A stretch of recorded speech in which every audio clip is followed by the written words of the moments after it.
समझ नहीं आ रहा अपने सैलरी इंक्रीमेंट का क्या करूं। बेटा इतना क्या सोच रहा है? अपने म्यूचुअल फंड्स के एसआईपी का टॉप अप करा ले। This is the right time. क्या? समझ में नहीं आया। बेटा इतना क्या सोच रहा है? अपने म्यूचुअल फंड्स का एसआईपी टॉपअप करा ले। This is the right time. अब समझा।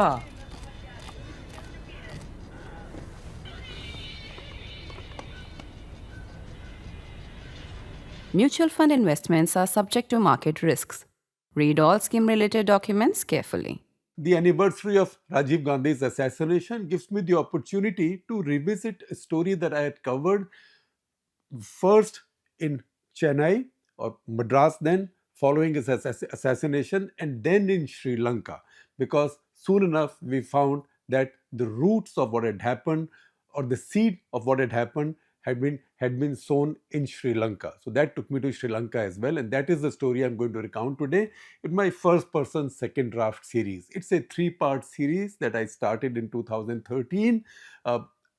You will watch the first part today. I will also then share with you the next 2 parts in the coming days. So this series, in fact, which I began in 2013, should have started with a thank you note to Shujit Sarkar, one of our new breed of young and thinking filmmakers. His landmark film Madras Cafe then in 2013 marked a new beginning in Hindi cinema. Unlike Bhag Milkha Bhag, it did not claim to be a biopic. And unlike Milkha, it stayed much closer to the real story, which again entirely unlike Milkha Singh's, and is one of the saddest stories in our history. The LTTE led terror, war with the Indian peacekeeping force, IPKF, and that is something that I again thought about because General A.S. Kalkat or General Amarjit Amar Kalkat, who commanded IPKF in Sri Lanka, passed away just 3 weeks back. This operated in northern and eastern Sri Lanka, the Tamil areas. And then the assassination of Rajiv Gandhi. Of course, there was much fictionalization in the film, in Shujit Sarkar's film, some for the convenience of storytelling and some for political caution and correctness as well. But there was enough for somebody who saw these events up close to go back to the story and then tie up some ends with current research to retell it. That is why Shujit Sarkar gave me the nudge to start putting together a reporter's memoir of sorts, because I congratulated him on the film and he said, "You write a reporter's memoir." And that's how first person second draft started. Publishers have often approached me to write one, a memoir, and I have fobbed them off with a permanent lazy journalist's excuse: editors write books between jobs.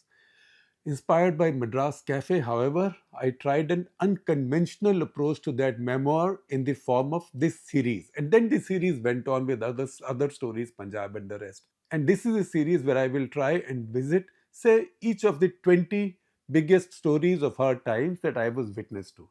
And don't be alarmed, I won't be inflicting this on you in a never ending serial, but occasionally.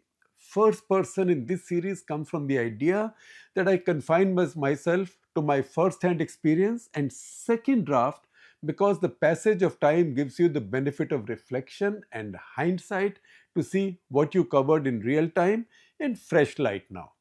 These stories were done in different periods and spread over many years in the Indian Express and India Today magazine. And I am grateful to the latter, India Today, for allowing me to use some archival material, including pictures and some graphics.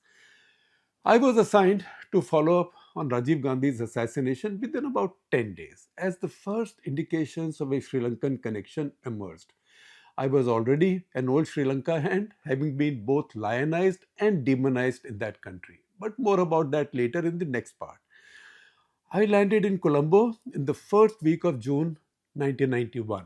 The first person I called was Lalit Atulat Mudali, former Defense and Internal Security Minister, a star of Sri Lankan politics then, or Sinhala politics then, and one of the most brilliant and articulate politicians I have ever met in this subcontinent. By now, however, he was much diminished. Politically, he was marginalized in opposition to President Ranasinghe Premadasa, and physically, he was a wreck. A bomb aimed at President Jayawardene in the Sri Lankan parliament in 1987 had landed in Lalit's lap instead. He was a medical marvel now, living with hundreds of pieces of shrapnel in his body. To describe the Lalit I met in 1991 as a pale shadow of the man I knew from 1985 will be a phenomenal understatement. Politically, physically, and even personally, he had no resemblance to the man then seen as Sri Lanka's P. Chidambaram. Chidambaram was then seen as a rising star in Congress politics, although he was 9 years younger than Lalit. And not only because they were both Harvard graduates and handling sensitive internal security portfolios in their respective countries. Chidambaram was Minister of State Internal Security. That's when that position was created under Rajiv Gandhi. They were both brilliant. They were both brilliant, articulate, but measured to the extent of sounding cold by the subcontinent's garrulous standards. Lalit was also Benazir Bhutto's friend and preceded her as president of the Oxford Union. But this afternoon, there was desolate quiet in his home. There was no other offer of a full evening with a meal and cognac, which was his style earlier. I graphically remember, on the other hand, the surreal presence of a valet in a red muslin sari like a wraparound, a white blouse and petticoat, a few strands of beard, evidently a transvestite, serving us tea. Something was very odd with proud old Lalit, the ladies' man. So you've come here to find out who killed Rajiv? I will tell you, he said. The same gang that tried to kill me and failed, but will succeed eventually, he said. Which gang, Lalit? Let's be specific, I asked. It's the LTTE, of course, he said. But it isn't just the LTTE. This bastard, let me spell it out, although in the written version I just used B and the dots. This bastard is also hand in glove with them, he said. He was referring to his president, Premadasa. You have got really shaken up, Lalit, I said. How can you make such a serious allegation? I was quite sure that he had gone completely unhinged. You know nothing, my friend, he said. This bastard killed Vijay Kumaratunga, that is Chandrika Kumaratunga's matinee idol husband and peace activist fondly described as the Amitabh Bachchan of Sri Lanka. This bastard also killed Ranjan Vijayaratne, Lalit's successor in the National Security Ministry. He also got Rajiv Gandhi killed. I survived once, but he will finally get me killed. He will get Gamini Desanaike, another prominent opposition leader, then killed. Then I am sure he himself will get killed eventually. And you, my friend, do not ask too many questions here, he told me. You, my friend, he told me, do not ask too many questions here. You know too much already. In fact, the sooner you go back to India, the better, he said. Then he made another sensational claim. At the peak of the IPKF operations in Sri Lanka, he said, Premadasa was supplying arms to the LTTE. And to add a touch of absurd irony, in Tata trucks gifted to the Sri Lankan army by India.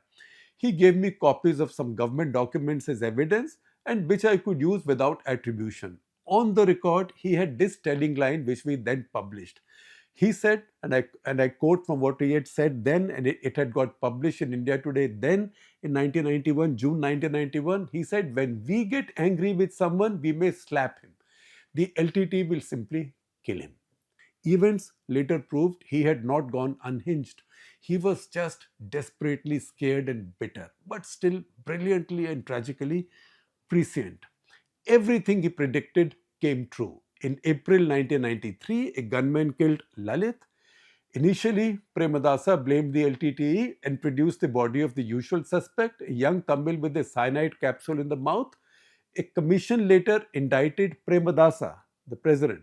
A commission later indicted Premadasa, the former president, among others, a band of mobsters, three of whom were mysteriously but predictably killed. Right? Just 8 days later, Premadasa himself was blown up, just as Lalit had predicted, by an LTT human bomber at a May Day rally. You want to know some gory details? It was in the course of that honeymoon with Prabhakaran that the LTT got this adolescent Tamil monsieur to inveigle his way into Premadasa's household. Premadasa really liked him.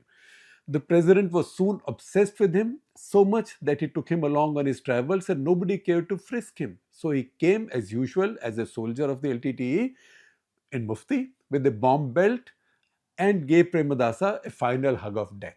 The only place where Lalit got his script a little wrong was in the timing of when Gamini, the new claimant to Jayavardhane's legacy, would be killed. He said Premadasa will get Gamini killed and then he himself will be killed. Premadasa got killed earlier. Gamini was shot and bombed at an election meeting by the LTTE a year after Premadasa. And his other more bizarre claim of Premadasa arming the LTTE, in a long interview with me published in the May 15, 1995 issue of India Today, you can see the screenshot on your screens. See the headline, Prabhakaran decided in cold blood to kill Rajiv. The new Sri Lankan president then, Chandrika Bandaranaike Kumaratunga, confirmed that fact unequivocally that Premadasa was supplying weapons to LTTE while IPKF was fighting them on his behalf or on Sri Lanka's behalf. Even as a wreck, Lalit had been right on everything he said, beginning with his assertion that LTTE had killed Rajiv Gandhi. Of course, nobody has as yet found if there was a Premadasa connection. But you go to Colombo and there are whispers and whispers and whispers, which I have now heard for more than 3 decades. The IPKF had been the first to pick up that bizarre nexus between Prabhakaran and Premadasa. Lieutenant General Amar Kalkat, who I just mentioned, who passed away just last month, Lieutenant General Amar Kalkat, the IPF commander who finally turned the tide in Sri Lanka, had Prabhakaran cornered in his Kilinochi jungle dugout. I remember exchanging notes with furious IPKF officers then who always suspected that Rao was playing a double game, that it did not want Prabhakaran killed as he was India's leverage with Colombo, an asset, a poison-laced asset, but asset. The army suspected that the Rao tipped Prabhakaran off more than once as they closed in. In mid 1989, I, along with photographer Shyam Tekwani, traveled through Jaffna, Trincomalee, and Batticaloa and spent time with Kalkat, who generously had us flown in his Mi 17 to all his 3 division headquarters, 54th, 57th, and 36th. And his conspiracy theory was the common ops room and mess whisper. There was also talk of the LTT's sudden firepower and even a bitter, diabolical suspicion sometimes that Rao was behind it, behind the arming of the LTT. I know it sounds like a joke, but that is how the suspicions were growing. But soon it also became evident that an incredible new alliance between Prabhakaran and Premadasa had come into being against a common enemy, the IPKF. Posters appeared overnight in central Colombo describing the IPKF as innocent people killing force, IPKF. And with M. Karunanidhi's DMK, member of VP Singh's new coalition in Delhi, the IPKF's mission was now well and truly over and Prabhakaran had lived to fight and kill another day. In this case, he took revenge on Rajiv for sending the IPKF and probably rewarded Premadasa for being such a loyal ally. However, I have one more point there, that one reason he wanted Rajiv put away at this point was that he had suspected in that election campaign that Rajiv was coming back to power and he wanted to prevent this and he wanted to prevent that in any circumstances, and that's the reason that also fast forwarded his revenge on Rajiv Gandhi. So it wasn't just revenge, it also was a well thought out political, diabolical conspiracy. In that endless story of deceit, Shujit's film got another sequence right. Though the timing is advanced by 3.5 years. It is the raw-inspired but failed rebellion of the LTTE number 2 Malaya in the film, who is then betrayed by a compromised RAW officer and executed by Prabhakaran with hundreds of his comrades. This is a real life story. But the man in reality was not Malaya, he was Mahataya. Close enough. A nickname or nom de guerre for Gopalaswamy Mahendra Raja, effectively the LTT's number 2. He played along with both Rao and Premadasa, and most likely the latter betrayed him. Premadasa betrayed him, leaking details of his secret meetings with his senior Rao functionary Chandrasekharan in the movie. Mahataya was executed along with his 257 loyal soldiers by one firing squad near Chaba Kacheri in Jaffna. But this happened on 28th December 1994, 3.5 years after Rajiv's assassination, and not before Rajiv's assassination in May 1991 as the film claimed. But filmmakers can take liberties. The other thing the film got right but mixed up the time frame was the betrayal by the Raw station chief in Chennai, KV Unnikrishnan. KV Unnikrishnan, a 1962 batch IPS officer, had been caught by the IB counterintelligence in 1987, compromised to the CIA. He had apparently done India's cause real damage, but had nothing to do with Rajiv's assassination, which took place much later. So you can't connect the two. That's not fair. One of his children was a talented shooter, and apparently the CIA handler cultivated him by routinely gifting him boxes of sport ammunition, which were then imported, expensive, and also tightly controlled for supplies in India. The next step was a honey trap using a Pan American Airways stewardess, and blackmail. A story just like Madras Cafe's Bala's. Unlike Bala, however, who shoots himself, Unnikrishnan was in Tihar for a year and then, in one of those eternal mysteries of VP Singh's short tenure, released. Fired from the IPS, he then settled down to a quiet life in Chennai. Back to Lalit now, and different sorts of conversations with him through heady cognac evenings in 1985. An early 1984 story that I did for India Today, you can see it, an ominous presence in Tamil Nadu, 31st March 1984 issue of India Today, that had given me notoriety in India with Mrs. Gandhi's government, who called India Today an anti-national magazine, and instant fame in Colombo. It had revealed for the first time the existence of Sri Lankan Tamil guerrilla training camps in India. South Bloc was furious. The charge of being anti-national was made by none other than Mrs. Gandhi, and in public. Of course, no brainer. Colombo did its best to enhance that charge by putting that story on thousands of pamphlets and distributing them all over the world through its embassies. My central point was we were feeding a monster in Prabhakaran and LTTE, and it would devour us. Therefore, when I first landed in Colombo in September of 1985 for what was to be my first real foreign dateline, I was received very warmly, actually lionized. I was given the privilege of an invitation to the National Security Minister, that is Lalit Atulat Mudli's home. He was reputed to be arrogant, dismissive, anti-Tamil, and an anti-Indian hawk. But we became such friends in the first meeting that I got a repeat invitation the next evening at his farmhouse, where he introduced me to his wife, Srimani. He pointed to a framed picture of theirs with Gyani Zail Singh on a visit to Rashtrapati Bhavan and spoke vainly, as was typical of him, of how Gyaniji, taking note of his wife's fair complexion, she was from one of the smaller ethnicities of Sri Lanka, taking note of his wife's fairer complexion, said she looked like a Punjabi. Of course, he later wrote a formal letter to me, pre-email era. So on his letterhead, he wrote a formal letter to me complaining that I used particularly unflattering pictures of his with my stories. The next day, 11th September of 1985, was a sad day for Indian cricket. I was in the press box as we lost our first test match ever in Sri Lanka. It was such a big story the next morning that it blanked out on the front pages the anti-Tamil riots which had meanwhile broken out in Trincomalee in northeastern Sri Lanka. The strategic port and the resort city were barred to the foreign press. Since that was the only real story in Sri Lanka then, I decided to hop onto a train to Trinco. It involved some elaborate lying.